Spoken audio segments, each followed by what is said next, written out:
ये अदालतों में जाते हैं, स्टे ऑर्डर ले आते हैं, ये अदालतों में जाते हैं, जमानतें ले आते हैं। कानून का सामना करें ना इमरान नियाजी साहब। दूसरों को तो आप रोजाना की बुनियादों पर ट्रायल उनका करवाते थे, तो अब तोशा खाना का आके ट्रायल कोर्ट में आके जवाब दें। फर्द जुर्म आयद होगी, हर हाल में होगी, नैब में जाके जवाब दें।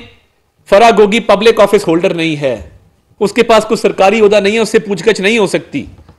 आपकी इतला के लिए अर्ज है, आप तो पब्लिक ऑफिस होल्डर हैं ना।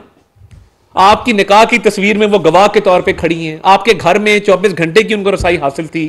तो अब तो सुप्रीम कोर्ट का फैसला आ गया और हमें उम्मीद है कि यह हद तक इज्जत का जो ये केस है, इसमें इंशाल्लाह हमें खातिर खा कामयाबी मिलेगी। और ये एक झूठा आदमी है, एक मुनाफिक आदमी है, जिसने हमेशा इल्जाम तराशी की सियासत की है, मनफी सियासत की है।